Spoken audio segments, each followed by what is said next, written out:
पहाड़ी क्षेत्र में नदी किनारे एक छोटा सा गांव बसा हुआ था। उस गांव के लोग बहुत धार्मिक प्रवृत्ति के थे। गांव के मध्य स्थित मंदिर में सभी गांव वाले दैनिक पूजा अर्चना करते थे। उस मंदिर की देखभाल की जिम्मेदारी वहां के पुजारी पर थी, जो मंदिर परिसर में ही निवास करता था। वह सुबह से लेकर रात तक ईश्वर की अर्चना में लीन रहता था। एक दिन गांव का प्रकृति का कहर मूसलाधार बारिश के रूप में टूटा, जिसे गांव की नदी में बाढ़ आ गई। बाढ़ का पानी जब गांव में प्रवेश कर गया तो गांव के लोग घर छोड़कर सुरक्षित स्थान पर जाने की तैयारी करने लगे।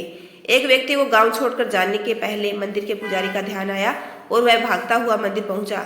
वहां पहुंचकर वह पुजारी बोला, पंडित जी, बाढ़ का पानी हमारे घरों में घुसने लगा है। धीरे धीरे बढ़ते हुए वो मंदिर तक भी पहुंच जाएगा। यदि हमने गाँव नहीं छोड़ा तो बाढ़ में बह जाएंगे। हम सभी सुरक्षित स्थान पर जा रहे हैं, आप भी हमारे साथ चलिए। लेकिन पंडित उस व्यक्ति के साथ जाने को राजी नहीं हुआ। वह बोला, मैं तुम लोगों जैसा नास्तिक नहीं हूँ।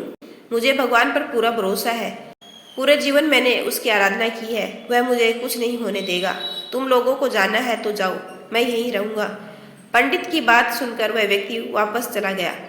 पंडित भगवान की प्रार्थना में लीन हो गया। कुछ ही देर में बाढ़ का पानी मंदिर तक पहुंच गया। बढ़ते बढ़ते वह पंडित के कमर तक पहुंच गया।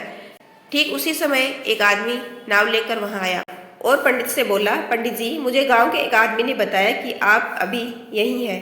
मैं आपको लेने आया हूँ, चलिए नाव पर बैठिए। पंडित ने वही बात नाव वाले से भी कही जो उसने पहले व्यक्ति से कही थी और जाने से इनकार कर दिया। नाव लेकर आया व्यक्ति चला गया। उस देर में पानी मंदिर के छत तक पहुंच गया। भगवान को मदद के लिए याद करता हुआ पंडित मंदिर के सबसे ऊंचे शिखर पर जाकर खड़ा हो गया। तभी वहां एक सुरक्षा दल हेलीकॉप्टर से आया और पंडित को बचाने के लिए रस्सी फेंकी, लेकिन पंडित ने वही बात दोहराते हुए रस्सी पकड़ने से इनकार कर दिया। सुरक्षा दल का हेलीकॉप्टर दूसरों को बचाने आगे चला गया। अब बाढ़ का पानी मंदिर के शिखर तक आ गया था। वहां खड़ा पंडित डूबने लगा।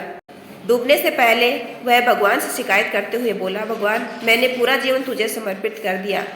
मैंने तुझ पर इतना विश्वास रखा, फिर भी तुम मुझे बचाने नहीं आई। पंडित की शिकायत सुन भगवान प्रकट हुए और बोले, अरे मूर्ख, मैं 3 बार तुझे बचाने आया था। पहली बार मैं भागते हुए तुम्हारे पास आया और गांव वालों के साथ गांव छोड़कर चलने कहता रहा। फिर मैं नाव लेकर आया और अंत में हेलीकॉप्टर।